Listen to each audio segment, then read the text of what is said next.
Con el tejido conjuntivo. Tenemos 4 tipos de tejido. Los dos primeros son el tejido conectivo y el tejido epitelial. Dentro del tejido conectivo se encarga de sostener, entre otros tejidos, como el sistema óseo, el sistema sanguíneo y el sistema linfático. El tejido epitelial sirve de cobertura, como una capa protectora que sirve como o que funciona como la piel y el revestimiento de varios conductos del interior del cuerpo. Los otros dos tejidos tenemos el muscular y el nervioso. En el muscular, pues consta de los músculos, más de 600 músculos que tenemos, que pueden ser estriados, cardíacos o lisos, pueden ser voluntarios o involuntarios, que mueven el esqueleto, y del músculo liso como los órganos huecos. Recordemos que la fibra lisa o la célula muscular lisa la encontramos en aquellos órganos que se distienden y vuelven otra vez a su estado original, por ejemplo, el útero, la vejiga o el estómago. Y el tejido nervioso pues está formado por células nerviosas que las conocemos como las famosas neuronas, que sirven para enviar mensajes hacia y desde varias partes del cuerpo. De acuerdo con esto, entonces el tejido conjuntivo pues es aquel tejido que es el más abundante y es ampliamente distribuido. Tiene características de que son delicadas redes de papel, como un tipo de papel seda, muy suavecito, con cordones elásticos para darle la elasticidad a los tejidos y que no se rompa tan fácil, aunque sea de seda. La sangre es considerada un tipo de tejido conjuntivo, pero es líquido, el cual es el principal sistema de transporte del organismo para todas las sustancias como el oxígeno. El tejido adiposo es el lugar fundamental de almacenamiento de las reservas de energía. Toda nuestra grasa, resulta que tenemos una grasa buena y una grasa mala, pero esa grasa nos ayuda a mantener energía y a mantener calor en unas bajas temperaturas.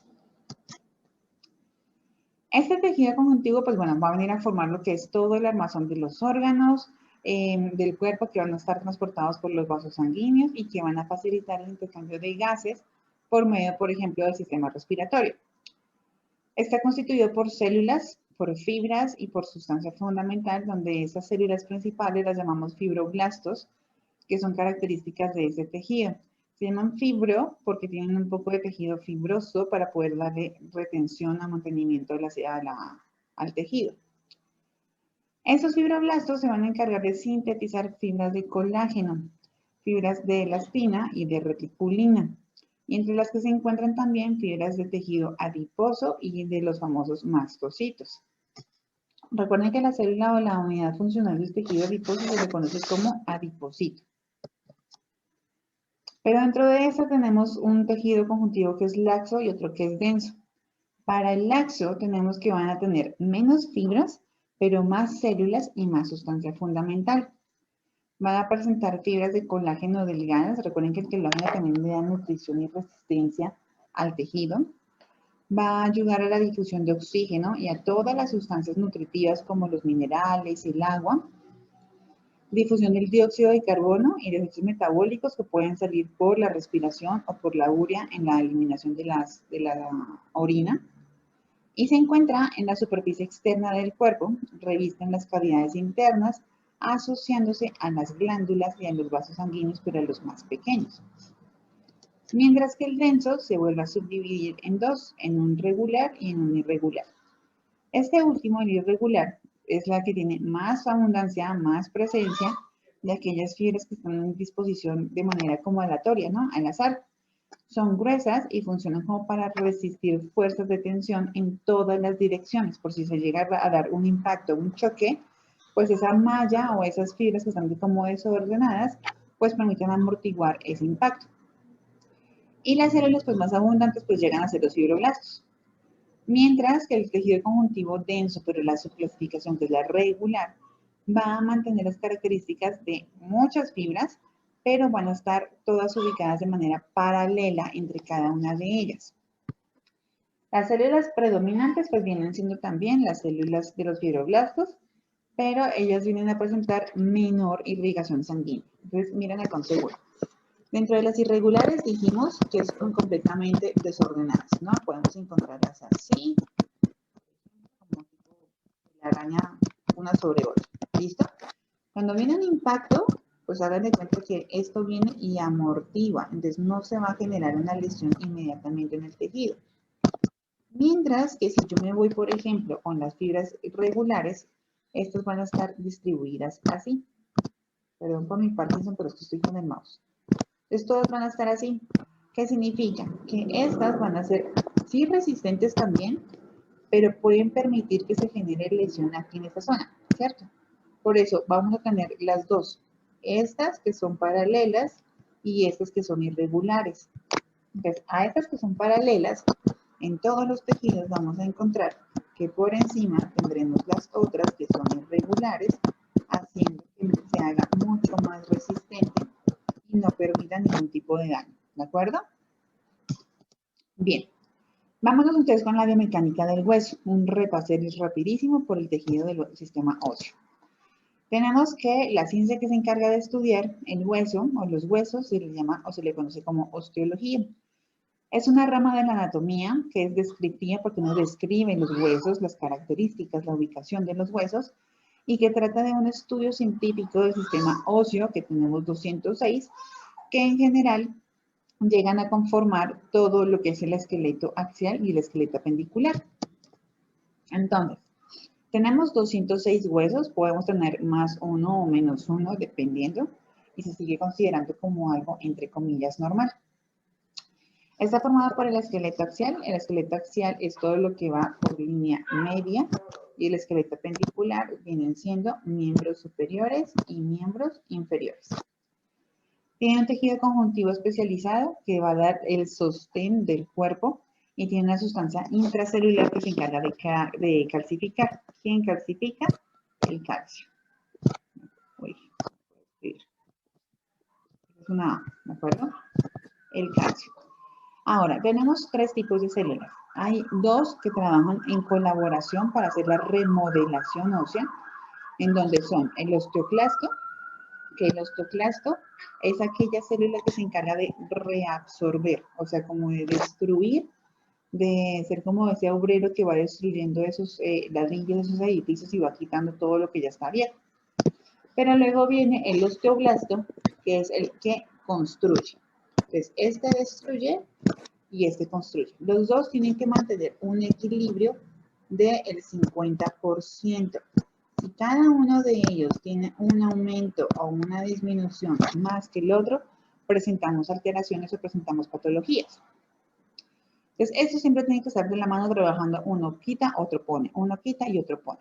Pero a medida que vamos envejeciendo, estas células pues se van también deteriorando y van a hacer también que el hueso pues pierda sus características de remodelación. Por eso es tan peligroso que un adulto mayor pues presente fracturas o caídas. Y la otra es la unidad funcional. Cuando hablamos de la unidad funcional hacemos referencia a la célula principal y solamente tenemos una, pero recibe tres nombres. Y yo lo enseño siempre así. Yo enseño que ostión es la célula papá, ostiona la célula mamá porque termina en A y el osteocito que es el bebé, ¿de acuerdo? ¿Por qué les coloco los tres nombres aunque vienen siendo la misma? Porque la bibliografía, dependiendo de donde ustedes investiguen, lean o averigüen, les puede cambiar la célula y no significa que tenga otra célula. Es que esa célula principal recibe los tres nombres. Ahora, ¿qué funciones llega a tener el sistema esquelético? Primero es el de sostén. Ya sabemos que sostiene como tal todo nuestro cuerpo humano. Protege aquellos órganos que son bien importantes. Por ejemplo, el cráneo protege al cerebro. La caja torácica protege a los pulmones y al corazón. La pelvis protege a los órganos reproductores inferiores, por ejemplo. Pero nadie protege al estómago, al hígado, al páncreas. Entonces, como tal, huesos en esos órganos no tenemos, pero sí tenemos lo que es músculos y tenemos el tejido adiposo, que es el que mucho se acumula ahí, se acumula en la barriga y amortigua los impactos. Otra es la asistencia al movimiento. Asistencia al movimiento porque primero tenemos el sistema óseo para que de sostén, tenemos el sistema articular para que se junte con los huesos y pueda producir los rangos de movimiento. Tenemos el sistema muscular para que haga la contracción muscular. Y por último, y no menos importante, el sistema nervioso, que es quien manda la señal. ¿Ok? Luego pasamos a la homeostasis mineral. ¿Qué pasa? La homeostasis habla del equilibrio que debe haber entre el calcio y el fósforo. Calcio y fósforo le van a dar la densidad, la resistencia a esos huesos para que no se estén rompiendo fácilmente. Luego tenemos la famosa producción de células sanguíneas. Esta producción se llama hematopoiesis. Esto es lo que produce dentro de los huesos planos y largos, produce células sanguíneas como los eritrocitos, ¿no? Las células, los glóbulos rojos, glóbulos blancos, para el sistema inmune. Entonces, eso se llama hematopoiesis. Listo. Y la última es el almacenamiento de los triglicéridos. ¿Qué significa eso? Que colesterol y triglicéridos es grasa, ¿ok? Entonces, esta grasa se nos acumula, bueno, no se acumula, se produce también en el hueso y el hueso tiene que tener una sustancia grasa para también amortiguar los impactos. Uno puede decir que el tejido óseo es el más fuerte, el más resistente, y resulta que si vamos a ver realmente en la composición o la biomecánica de ese hueso, nos damos cuenta que no es tan resistente. Por eso es que está tan profundo y tiene tantas capas de tejidos por encima de él que lo protegen. Por ejemplo, la piel, la fascia, los músculos, la grasa, ¿de acuerdo? Entonces, esos triglicéridos se acumulan dentro del hueso y esa grasa se llama médula amarilla. Entonces, dentro del tejido óseo tenemos que nos da rigidez, nos da la fortaleza, nos da la resistencia y también cierta elasticidad. Si no tuviéramos esta elasticidad, cualquier cosa que nosotros toquemos, que nos caigamos, que nos peguen, nos vamos a romper. ¿Listo? Entonces, por ejemplo, tenemos una enfermedad o una patología, no sé si la han escuchado, que se llama osteogénesis imperfecta, que es la de los famosos niños de cristal. Entonces, esta elasticidad no la tienen, ¿de acuerdo? Es muy rígido y además es débil. Entonces, ¿qué pasa? Cuando estornudan, cuando se caen o los están cambiando el blanco muy fuerte, ¡pum!, vienen y generan una fractura. Ahora, los huesos le van a dar la forma al esqueleto humano, ¿no? Sirven para que sean sitio de inserción y sostén de los músculos. Entonces tenemos los famosos origen e inserción de los músculos para poder hacer los movimientos o la contracción muscular. Proporcionar rigidez al organismo para protegerlo de la fuerza de gravedad, porque la fuerza de gravedad va hacia abajo, entonces los huesos tienen que ir hacia arriba, ¿ok? Tienen que colocar una fuerza opuesta. Y da también protección, por lo que les mencionaba, que recubre lo que es el cerebro, el cráneo, las vértebras recubren lo que es la médula espinal, la caja torácica recubre lo que es, bueno, el músculo también recorre lo que es corazón y pulmones, pero si se dan cuenta en la zona abdominal no tenemos, entonces solamente contamos con las crestas ilíacas y el hueso de la pelvis para proteger los órganos internos, pero los reproductores. Ahora, ¿cómo se produce la evolución del hueso? Tengamos en cuenta que cuando nosotros nacemos, o más bien nos forman cuando estamos pequeñitos en la barriga, nosotros no tenemos hueso, tenemos puro cartílago, ¿de acuerdo? Entonces, todo este hueso, bueno, todo ese tejido es puro cartílago. Y eso nos permite estar haciendo un crecimiento dentro del vientre materno y además de permitir la salida, o que sea más fácil la salida, de ese bebé por el canal vaginal. Imagínense que fuera solamente hueso, o sea, realmente sería súper complicado dar a luz. Listo, ya nacimos. Cuando vamos naciendo, pues los huesitos de los bebés no son huesitos, siguen siendo cartílago, por eso es tan complicado y tener mucho, mucho cuidado con su manipulación, porque poco a poco se va a ir formando lo que es el hueso. Entonces, dependiendo de la manipulación que ustedes le tengan o le hagan una fuerza a un bebé, le pueden quedar marcas, ¿ok? Por eso no es bueno colocarle, por ejemplo, los famosos gorritos o las diademas, los balaquitos en la cabeza, porque el cráneo es lo último que se llega a formar como hueso y por eso las cabezas de todos son completamente diferentes. ¿Dónde está mi mouse? Acá. Entonces, todo lo que ustedes ven azulito viene siendo cartílago, ¿de acuerdo? Y a medida que vamos aumentando en edad, pues cada vez viene siendo menos cartílago, hasta que queda únicamente en la zona más externa del hueso, que a veces se le conoce como epífisis. ¿Ok? Bien. Ahora, resulta que cuando vamos creciendo, la zona media se va convirtiendo en hueso. Entonces aquí viene un aumento de calcio, un aumento de fósforo para volverlo más rígido. Y aquí empezamos a tener la formación de los vasos sanguíneos, ¿no? La médula roja que se le conoce en el hueso. Aquí es la producción de hematopoiesis, o sea, de células sanguíneas. Y hasta acá. Entonces es una ramificación que tiene para poder dar nutrientes al hueso, para poderlo mantener con vida y también para mandar información al resto de los tejidos. Pero cuando ya estamos adultos, en la adultez, por ejemplo, pasamos ya por la adolescencia, así queda nuestro hueso. Entonces ya todo esto viene siendo tejido duro, ¿de acuerdo? Tejido compacto. Y únicamente el cartílago se va a quedar en la parte distal de cada uno de los extremos de ese hueso.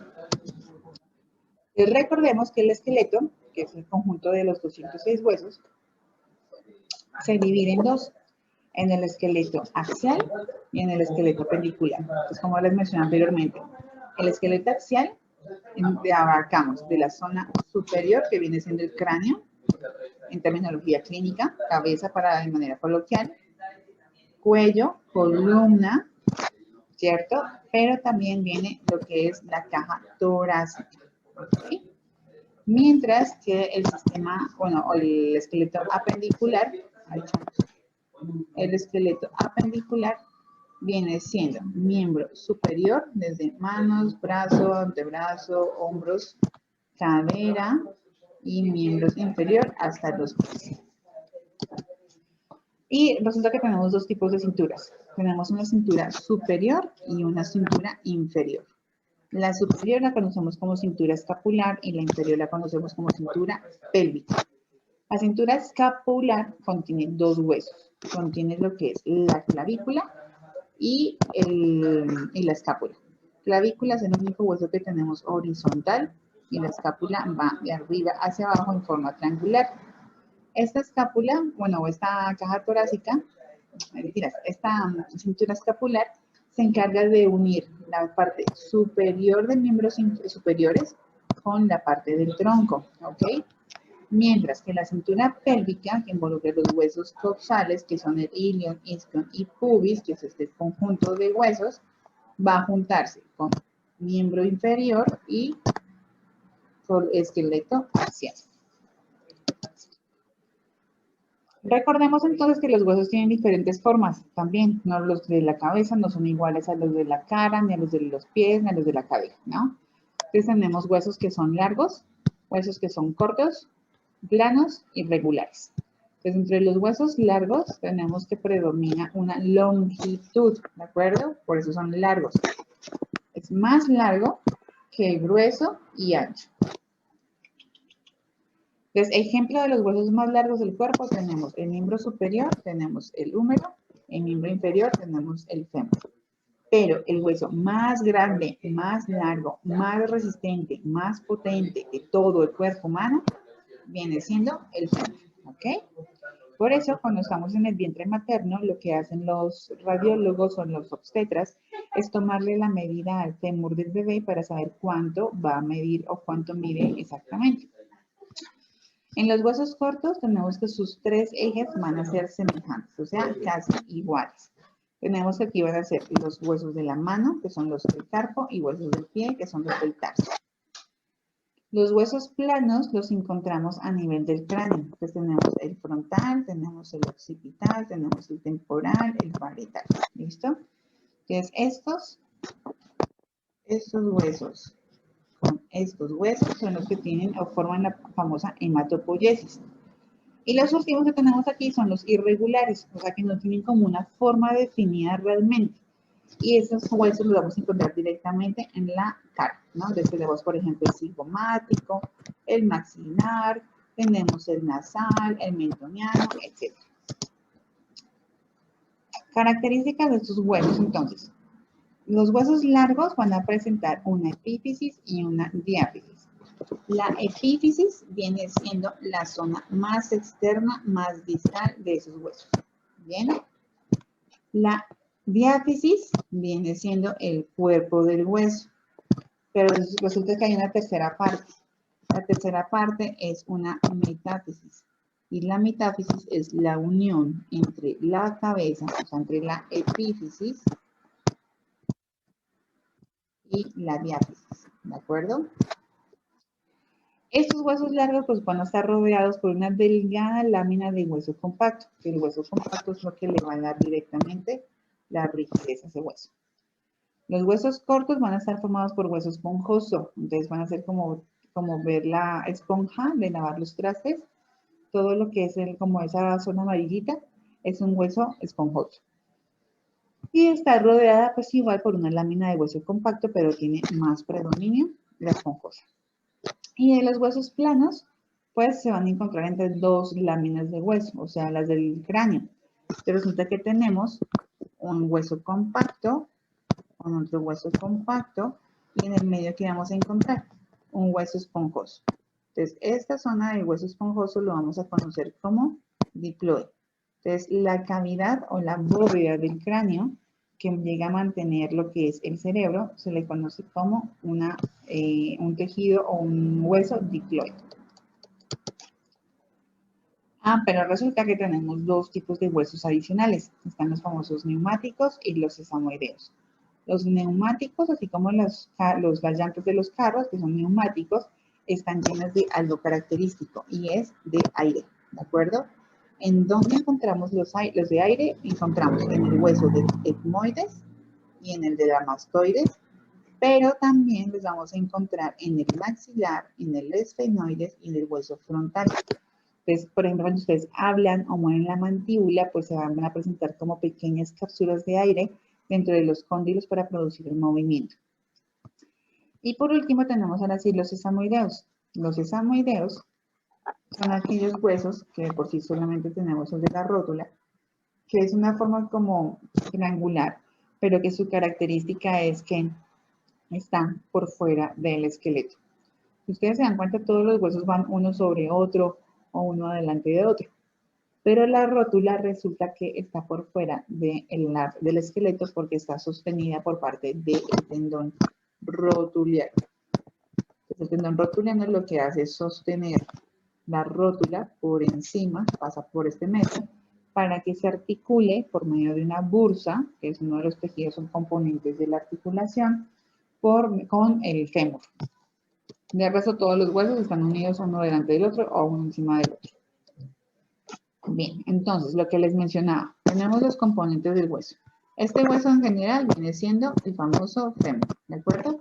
¿Cómo sabemos que es el fémur? Por la cabeza, por la epífisis, por su trocánter y su troquíter, ¿no? Por las partes o las condiciones óseas que presenta. Además de que en la parte inferior tiene aquí para articularse con los cóndilos de la tibia. Bien. Todo lo que ustedes ven de este color, esto es hueso compacto, ¿no? Hueso duro. Esto que ven amarillito, lo que les mencionaba, es la médula amarilla, que es la grasa que tiene que tener el hueso para poder mantener la dureza, digamos, o amortiguar a los impactos. Y todo lo que ustedes ven de color rojo, pues es la médula roja, o sea, la famosa hematopoiesis, que es la producción de células sanguíneas.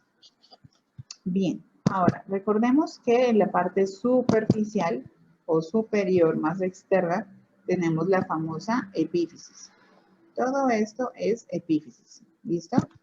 Y la parte media viene siendo del cuerpo, viene siendo la diáfisis. Pero la unión entre esta y esta se le conoce como metáfisis, ¿ok? También tenemos capas. Las capas son la capa externa y la capa interna. Capa externa la conocemos como periósteo. Peri viene de periférico, o sea, es como una carretera que rodea todo el tejido. Y el endostio viene siendo la capa interna. Ay, la batería se me está apagando. Y la capa interna. ¿Listo? Composición del hueso largo, ya como les mencionaba, tenemos la diáfisis, que corresponde al hueso, la parte larga del hueso. Tenemos la epífisis, que vienen siendo los extremos. Y la metáfisis es la unión, es una línea de unión que se llega a presentar en ellos. Ese metáfisis se llega a reemplazar cuando llegamos a nuestra etapa máxima de la adolescencia, cuando ya entramos en la adultez joven o adultez temprana, que son para nosotros las niñas llegamos hasta los 18 años y para los niños llegan hasta los 21 años. ¿Por qué los niños más? Porque ellos se desarrollan después, ¿de acuerdo? Nosotros empezamos nuestro proceso de maduración a partir de los 10, 12 años, mientras que ellos pueden empezar desde los 13, 14 años. ¿Cómo sabemos que estamos madurando nosotras?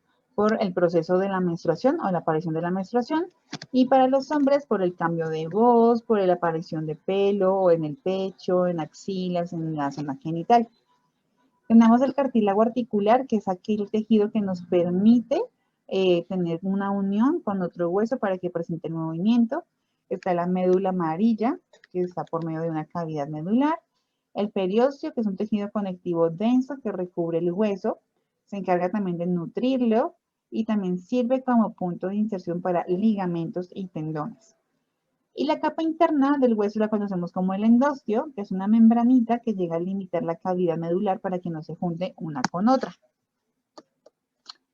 De histología, o sea, a nivel celular, ¿qué tenemos? Entonces, tenemos que posee una matriz celular, donde el hueso tiene el 25% de agua, 25% de fibras proteínicas y además de eso tiene sales minerales cristalizadas.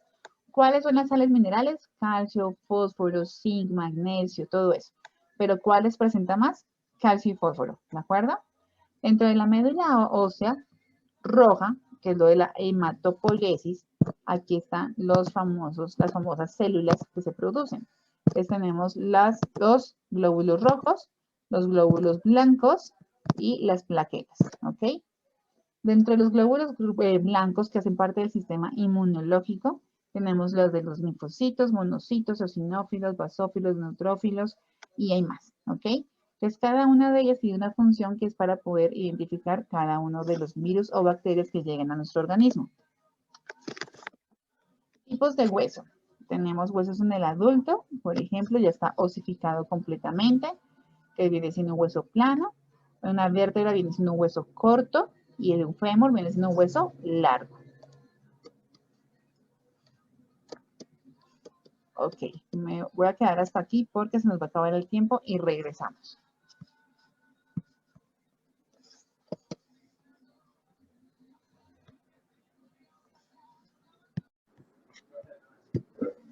Listo, entonces, tenemos tipos de tejido óseo. Tenemos el hueso compacto, que se los he venido hablando, que corresponde al 80% del esqueleto. Tiene aproximadamente el 3% de resistencia, o sea que es muy sensible si se dan cuenta. Y es un tejido altamente organizado, o sea, porque está en la parte más externa. El hueso esponjoso es esta fotografía que ustedes ven aquí a su lado derecho. Corresponde al 20% restante del esqueleto, viene siendo más débil y menos rígido, pero sí viene siendo más denso. Está formado por trabéculas. Las trabéculas son estos huecos que ustedes ven aquí que se van generando. Hay unas grandes, hay unas pequeñas y hay unas diminutas. Estas se van a encargar como de amortiguar, como si fuera una esponja, ¿no? Amortigua el estrés por toda la disposición del colágeno. Estas trabéculas cuando aumentan mucho de tamaño, se produce lo que se le conoce como osteoporosis. Entonces, de las células que les mencionaba que tenían que tener un equilibrio, ¿se acuerdan? De un 50-50%. Vienen siendo estas, los osteoclastos y los osteoblastos. Los osteoblastos se encargan de tener una formación de un tejido nuevo hacia el hueso. Y los osteoclastos son los que destruyen ese hueso. Pero no es que destruyan el nuevo, destruyen el viejo para que el nuevo pueda tener un nuevo espacio, como un tipo de cemento que ayude al tejido a que se coloque completamente y quede estático.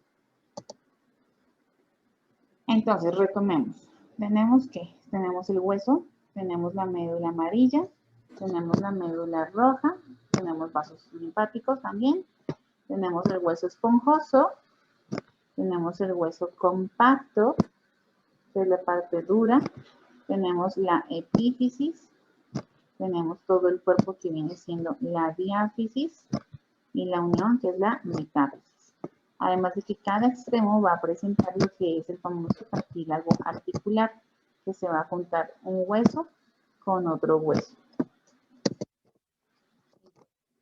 ¿Preguntas hasta ahí del sistema óseo?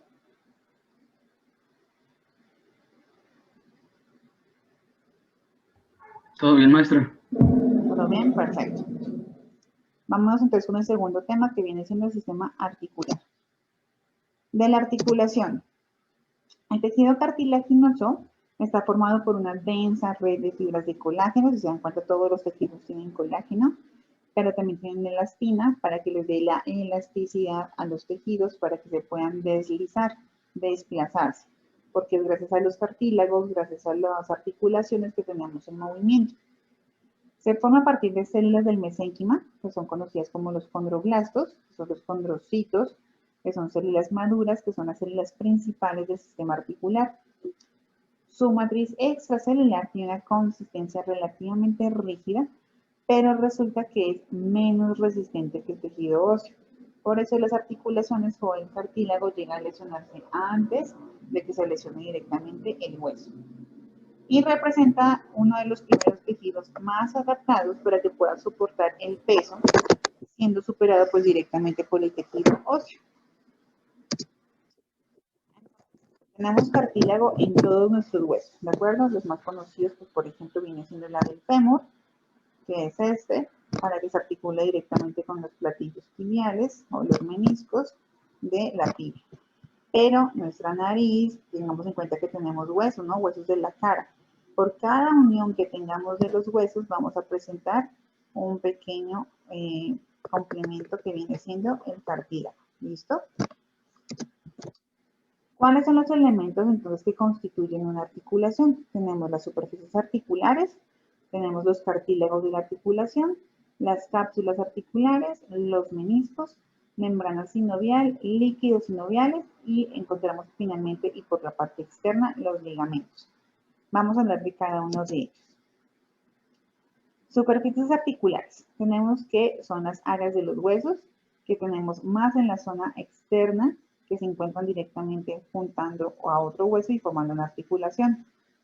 Esas superficies se encuentran recubiertas de un cartílago que es como de tipo hialino. Este cartílago es hialino porque se le conoce de que tiene un roce directo con el siguiente hueso, digámoslo así, amortigua, nutre, lubrica y no desgasta, hasta que lleguemos a un sobrepeso o a movimientos exagerados, impactos, accidentes que lleguen a dañar esa superficie articular. El cartílago, entonces, es un tipo de cartílago hialino que carece de pericondrios, que carece de una capa externa de protección. Está formado por células de los condrocitos y sus funciones son dos. La primera viene siendo la de amortiguar. ¿Amortigua qué? Todos los sobrepesos, todas las sobrecargas, porque va a tener un componente elástico. ¿Bien? Y la segunda función viene siendo el de desplazamiento. ¿Quiénes se desplazan? Todas las superficies óseas de cada uno de los huesos que se juntan para formar una articulación son las que se desplazan para hacer los movimientos. ¿Cuáles son los movimientos? Entonces, flexión, extensión, abducción, circunducción, todos esos. ¿Bien? La cápsula. Entonces, la cápsula, pues es como una cápsula normal, como lo que sabemos que es un contenedor, ¿no? Entonces, este cartílago y la membrana sinovial, pues van a estar protegidos por una cápsula articular. Esta cápsula va a servir como una capa, ¿de acuerdo? Es una protección donde vamos a encontrar también lo que es la membrana, que esta membrana es producida por la cápsula articular y que produce el líquido sinovial. Uy, no se ve casi. Voy a arrancar primero con la membrana sinovial, que es la que estoy hablando, ¿ok? Esta membrana sinovial es una telita que se encarga de tapizar la parte interna de esa cápsula articular. Es muy, muy delgada, no sobrepasa el cartílago, es muy vascularizada, o sea, tiene mucho riego sanguíneo y además su función principal es producir el líquido sinovial, que lo encontramos en cada una de las articulaciones que presentan varios movimientos en planos y ejes, y que su función del líquido sinovial, que me voy a adelantar aquí, ahí no lo tengo, acá está, que me voy a adelantar acá, es la de producir esta sustancia que ya conocemos, ya nacemos con un porcentaje específico, pero que nos amortigua ese tejido que está teniendo una lubricación a los segmentos adicionales.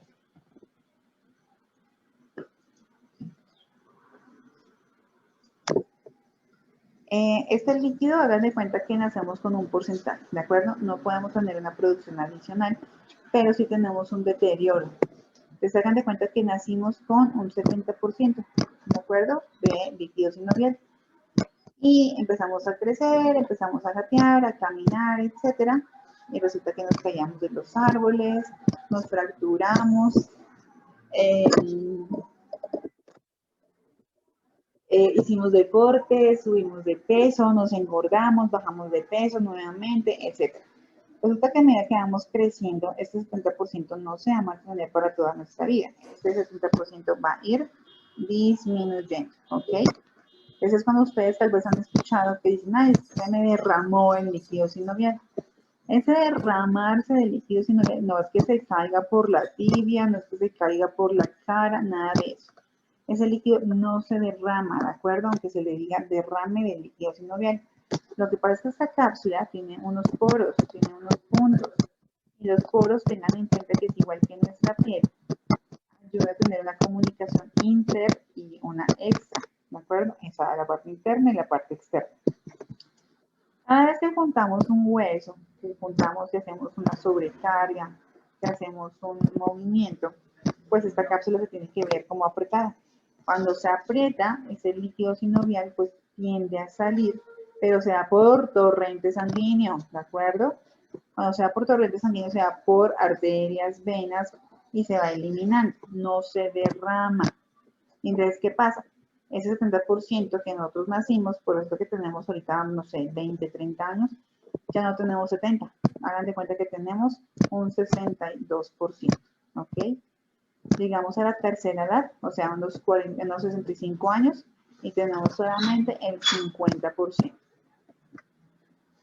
Solamente el 50%.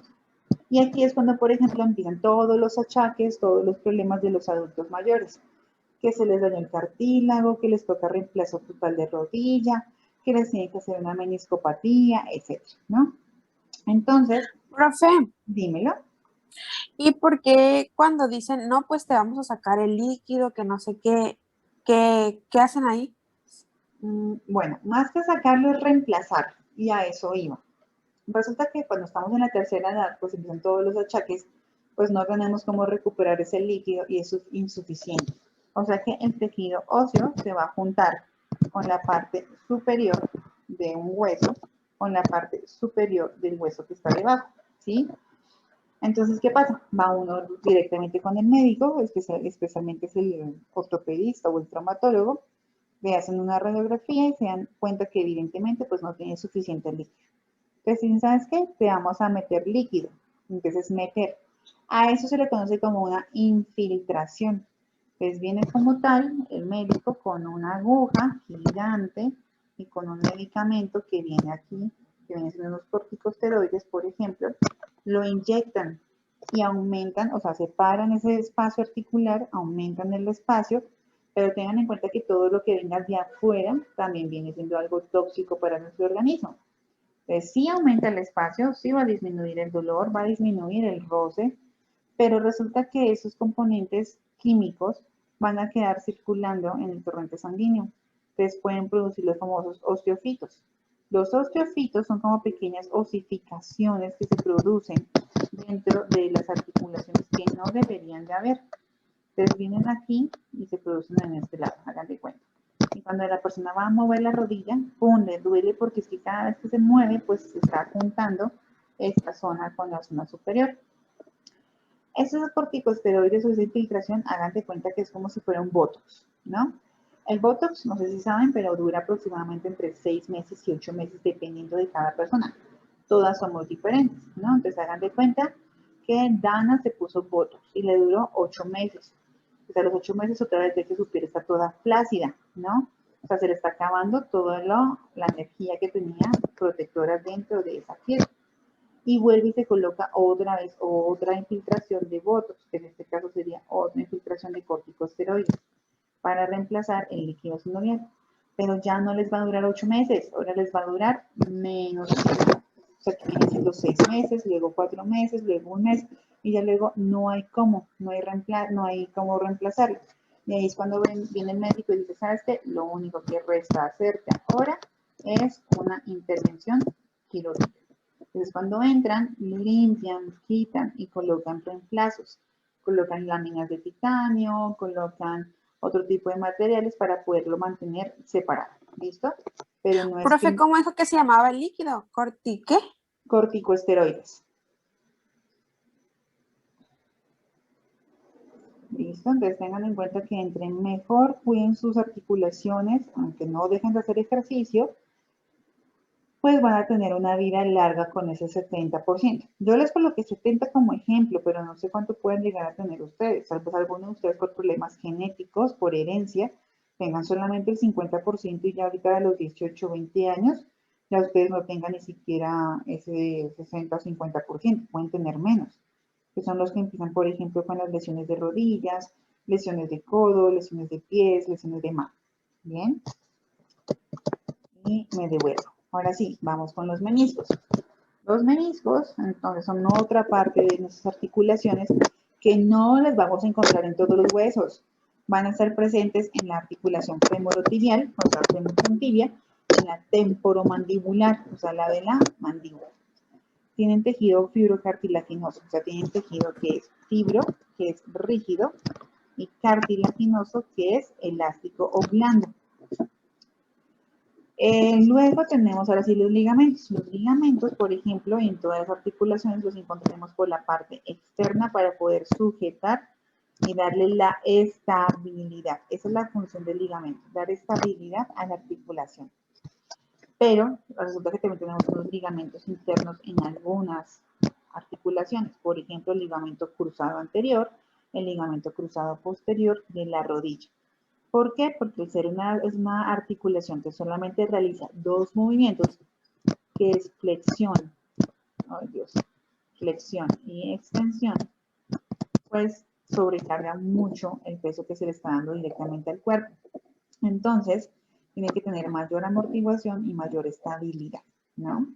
Entonces, estos ligamentos son bandas, son como tejidos de tipo bandas de las ligas, por ejemplo, de las niñas de pelo, están compuestos por muchas fibras resistentes que se encargan de unir el hueso 1 con el hueso 2, ¿de acuerdo? En este caso. Tengan en cuenta que el fémur se junta con la tibia, pero no tiene un toque directo con el peroné. Y ya, y listo. Entonces, dentro de las articulaciones tenemos unas clasificaciones que nos permiten identificar cómo están compuestos, cómo se unen o qué tipo de características presentan. Las articulaciones, recordemos que es un conjunto de elementos o de tejido que permite la unión entre dos o más huesos. Se clasifican según su género, según su conformación y según su tipo de movimiento. Cuando hablamos de que las articulaciones son según sus movimientos, tenemos que son inmóviles, semimóviles o muy móviles. Las que son móviles son conocidas como las famosas sinoviales, por ejemplo la del hombro. Hombro tiene 7 movimientos, pero tenemos una clasificación según su género, que decimos que son diartrósicas. Todas las articulaciones que son diartrósicas son móviles o son sinoviales. Todas las articulaciones que son amfiartrósicas son semimóviles, por ejemplo, de las vértebras. Y las articulaciones que son inmóviles se les conocen como sinartrosis. Recuerden, el sin es sin movimiento. Y por ejemplo, tenemos la de los huesos del cráneo. Aquí están. Entonces, sin movimiento, sinartrósicas son cráneo. Las amfiartrósicas son vértebras. Y las sinoviales o diartrósicas vienen siendo rodilla, vienen siendo hombro, cervicales, que tienen más movimientos. Ahora, aquí hay dos clasificaciones. Vean aquí, por favor. Según su función y según su estructura, ¿de acuerdo? Función, hablamos según el movimiento, y según su estructura es según a su componente. Entonces recordemos, todas las diartrósicas van a ser sinoviales y se van a guiar directamente por el dibujito, ¿ok? Todas las anfiartrósicas, que son de ligero movimiento, van a presentar característica cartilaginosa y la vemos aquí dentro de las vértebras. Y las sinartrósicas, que son las que no tienen movimiento, van a ser articulaciones fibrosas, ¿de acuerdo? O sea, están rígidas. Entonces, de acuerdo a su clasificación de género o de funcionalidad, tenemos tres. Tenemos sinartrosis, sin movimiento, anfiartrosis, poco movimiento, así. Y diartrosis tendrían mucho movimiento, ¿de acuerdo? Las fibrosas vienen siendo sinartrósicas porque tienen tejido fibroso. Las cartilaginosas son anfiartrósicas porque tienen más tejido cartilaginoso y son de limitado movimiento. Y las sinoviales, que vienen siendo de mucho movimiento y además tienen una característica fundamental, y es que si son sinoviales, presentan líquido sinovial. Bien, tenemos una clasificación adicional. Tenemos las famosas suturas. Las suturas únicamente las vamos a encontrar a nivel de los huesos del cráneo. Cuando juntamos el hueso del parietal con el temporal, con el occipital, con el frontal, se genera como una costura. Esa costura la conocemos como una sutura, ¿no? Es como un cosido. Las sindesmosis las encontramos porque son dos huesos que van a estar unidos por una membranita.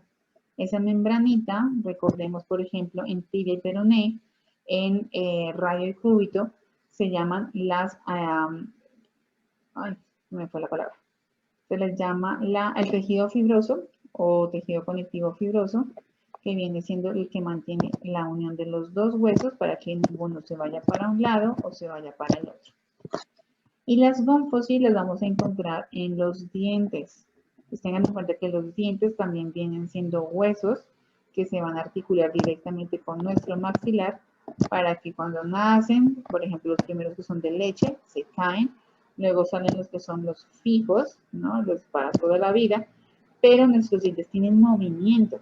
Por eso tal vez alguno de ustedes sea, por ejemplo, sensible a las comidas frías, ¿no? A las paletas, a los helados, y sienten como un movimiento o como un dolorcito feo a nivel de los dientes. Estas son las clasificaciones de las articulaciones que son fibrosas. Bien, dentro de las cartilaginosas tenemos las famosas sincondrosis, que las vamos a encontrar a nivel de, tenemos el esternón y tenemos la primera costilla, o las costillas. Esta unión que tenemos aquí entre el esternón y la costilla, pues va a presentar cartílago. El cartílago permite aquí el movimiento de la caja torácica para que se realice lo que es la inspiración y la expiración, ¿de acuerdo? Para que tengamos movimiento. Pero resulta que eso se mueve más que todo en los niños y ya luego se convierten en sinartrosis, o sea, sin movimiento, o sea, un poco más rígido para nosotros los adultos. Si ustedes ven el pecho de un niño, se mueve mucho más, ¿no? Es más profundo, tiene más movimiento. La de un adulto casi no se ve, ¿ok? Luego presentamos la sínfisis, la famosa de la sínfisis del pubis, que es el pubis, ¿no? Que es el hueso. La sínfisis está en la parte media. Esta sínfisis para nosotras, mujeres, es mucho más elástica, más flexible que la de los hombres.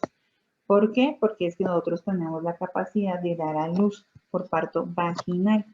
Cuando tenemos un embarazo, la cadera se ancha, ¿cierto? Se vuelve mucho más gruesa, se separa un poco y esa sínfisis va a ser un poco más gruesa, permitiendo la salida directamente del bebé. Y la otra es la cartilaginosa, que es la gónfosis. La gónfosis es cuando tenemos como la parte final de nuestro diente o de nuestra muela, que le vamos a encontrar unida, o la conocemos como, cuando hablan los odontólogos, de que la raíz, ¿cierto?, está muy clavada dentro del hueso del maxilar. Es la parte interna. Dentro de las articulaciones sinoviales, entonces recordemos, tenemos lo que es, tenemos lo que es la cápsula articular, ¿cierto? Por dentro está la membrana articular que produce el tejido o el líquido sinovial. Tenemos los ligamentos que van de afuera, de arriba hacia abajo, sosteniendo cada uno de los huesos. Y tenemos los cartílagos, que es toda la zona azulita que ustedes ven de los huesos, que permiten la amortiguación o el roce directo para que no se nos dañe primero el hueso. Se daña primero la articulación y luego el hueso. La última clasificación que tenemos es según su superficie, o sea, la forma o el movimiento que permite o que forma esa articulación. Les traigo un acrónimo. El acrónimo significa que es una palabra que de cada letra me sale una otra palabra. Yo les coloqué la Tecate. La Tecate es una cerveza para ustedes. Entonces tenemos que la T corresponde a una articulación troclear. Una troclear hace referencia a que tiene movimiento de bisagra, o sea, como una puerta que se abre y se cierra, ¿no? También es conocida como gínglimo o una articulación gínglimoide.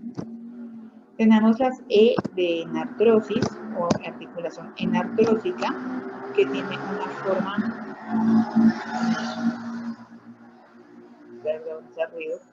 una forma esférica, o sea, por ejemplo, el fémur o el húmero para articularse a nivel del hombro o de la cadera. La C viene de condilia, que viene de los cóndilos, que son formas de elipsoideas o elípticas, ¿cierto? Que vas a encontrar, por ejemplo, también en el fémur, pero en la parte distal, en la parte de abajo, para que se articule con la tibia. La A viene siendo una artrodia, que son articulaciones o huesos que son deslizantes, o sea que no podemos medir con goniómetro. ¿Cuáles? Las de las manos, por ejemplo. La de los carpos, los huesos de la palma de la mano se tienen movimiento de deslizamiento para poder hacer como en la prensión, el agarre, pero no se pueden medir por goniometría. Las trocoides tenemos, por ejemplo, por la parte de la letra T, que son en forma de pivote, o sea, tenemos la famosa de en la Atlas y el Axis. Una viene y encaja encima de la otra para poder realizar los movimientos de flexión y extensión. Y la última, la E, hace parte de encaje recíproco. Es como la forma de la silla de montar de un jinete. Pues este es el caballo, viene aquí supuestamente, perdón mis dibujos, viene la silla, ¿de acuerdo? Entonces, estas las vamos a encontrar directamente en las falanges de nuestras manos. Entonces, una cosa son las falanges, que son en silla de montar, y las deslizantes, que vienen siendo la mano o los huesos del carpo. Esa es una tabla que les coloqué de resumen. Tenemos la famosa Tecate, pero eso acomode de acuerdo a los ejes de movimiento. Las artrodias no tienen movimiento, tienen una superficie que es plana, realizan movimientos de desplazamiento, y por ejemplo los huesos del carpo, o sea, los que son por ejemplo el estafoides, para carpo o para tarso, ¿no? Para mano o para pie. El troclear y el trocoide, ¿cierto? Tienen ejes de un solo movimiento. Estos son, las trocleares son de poleas, los trocoides son cilíndricas. Se realizan movimientos de flexión y extensión, esas de rotación interna y externa. Aquí encontramos la húmero-cubital y aquí encontramos la radio-cubital. Las condilias y las de encaje recíproco tienen dos planos y dos ejes, o sea que tienen más movimientos. Tenemos que hacen flexión y extensión, ABD, ABD, y las de encaje recíproco realizan flexión y extensión, ABD, ABD, igual. Ejemplo, tenemos metacarpofalángicas, que hablan de nuestros dedos, y las trapecio-metacarpianas, que hablamos directamente a nivel del pulgar. Y las últimas son las de enartrósicas, ¿no? Las enartrósicas tienen muchos movimientos o tienen los tres planos, los tres ejes. O sea que tienen todos. En total son 7 movimientos para dos articulaciones, que viene siendo la del hombro, que sería la glenohumeral, o la de la cadera, que viene siendo la coxofemoral, que tiene flexión, extensión, ABD, ADB, rotación interna, rotación externa y tenemos 6, pero la 7 es la famosa circunducción, porque hacemos un círculo por medio del movimiento amplio de cada articulación. Listo. ¿Dudas, preguntas hasta aquí? No, profe. ¿No? Listo. Y vamos a terminar con ligamentos y tendones. Entonces, los tendones y los ligamentos que encontramos en las extremidades se componen principalmente de colágeno, igual que el hueso, igual que el cartílago, pero el colágeno le va a dar estabilidad mecánica que le va a proporcionar más fuerza y más flexibilidad a esos tejidos. Están más externos, si se dan cuenta. Los ligamentos amarillos los encontramos en la columna vertebral y tienen una sustancia que es más elástica, que se llama la elastina.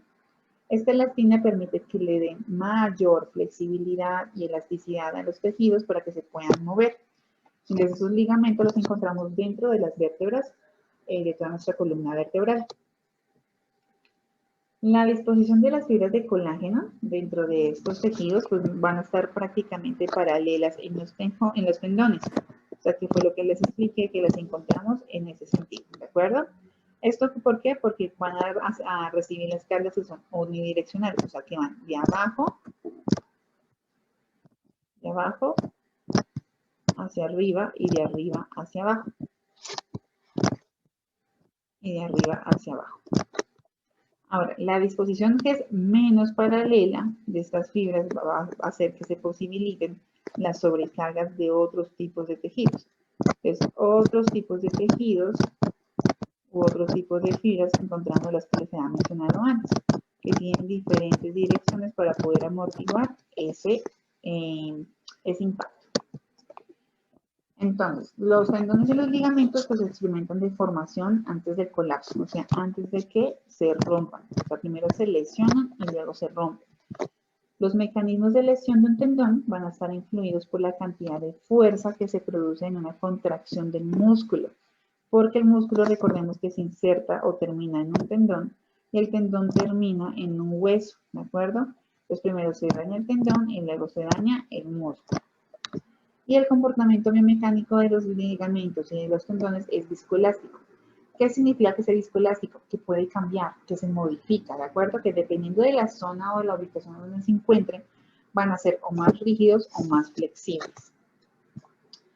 Los tendones son tipo de tejido fibroso, que son conectivo, de color blanquecino, por eso lo vamos a encontrar de estos colores aquí a nivel de la mano, el tendón de Aquiles, por ejemplo, que se encargan de unir los huesos, ¿de acuerdo? Los huesos en la parte inferior, en este caso, con los músculos, que serían los gemelos. Y cuando el músculo se contrae, o sea, realizamos una contracción concéntrica, el tendón transmite esa fuerza para que se produzca directamente el movimiento.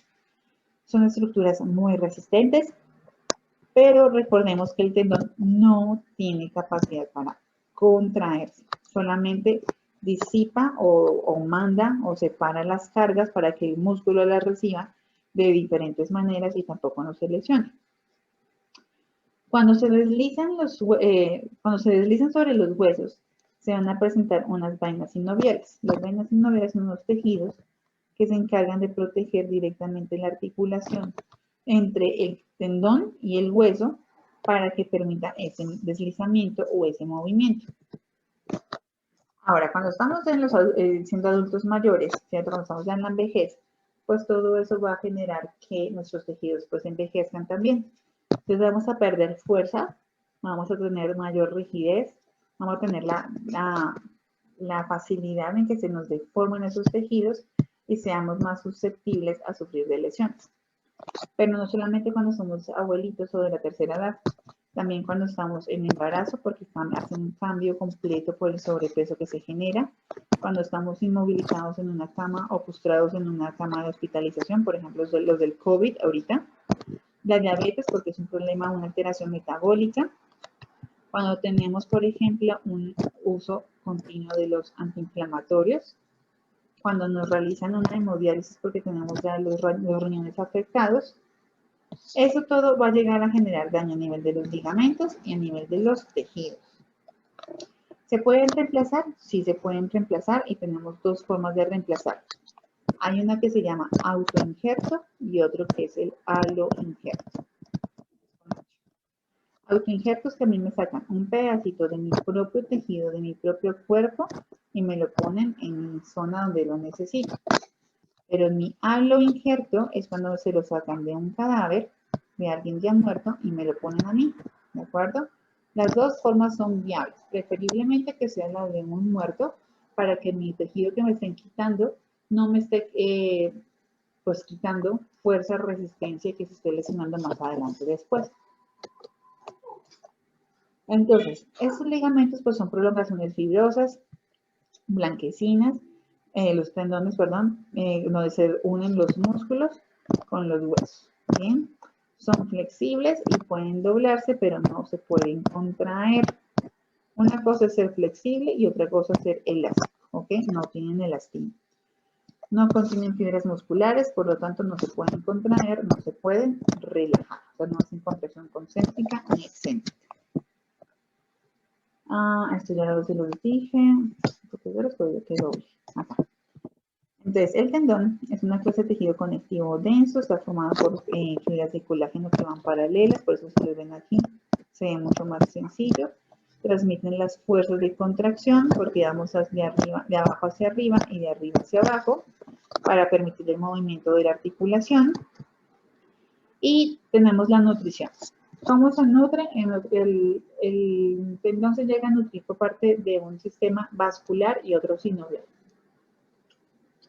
El vascular es por medio de una unión tendino-miotendinosa, ¿no? O muscular. Entonces tenemos tendón más músculo. Y desde la inserción osteoperióstica, o sea, desde el hueso hasta la parte inicial del tendón, que se le conoce como mesotendón. Y el aporte sinovial porque tengamos en cuenta que van a presentar ahí una articulación, ¿no? Tenemos ahí la famosa vaina o la cápsula o la bursa que va a tener como tal el líquido sinovial. ¿Cuáles son aquellos factores que se pueden llegar a presentar? Como les mencioné, puede ser el envejecimiento, puede ser el embarazo, el funcionamiento de las hormonas en el posparto, cuando estamos inmovilizados por un yeso, por una férula o por los antiinflamatorios. Tenemos un tendón normal y un tendón enfermo. El tendón normal tenemos colágeno tipo 1 y tenemos glicoproteínas y proteoglicanos, que son todos los componentes que tiene el tendón. Pero cuando es un tendón patológico, vamos a verlos en el microscopio que tenemos demasiados proteoglicanos, que eso no es bueno. Va a disminuir su colágeno, o sea que va a ser menos resistente, y va a haber una proliferación neovascular. O sea que va a tener como más riego sanguíneo y eso no debería de suceder.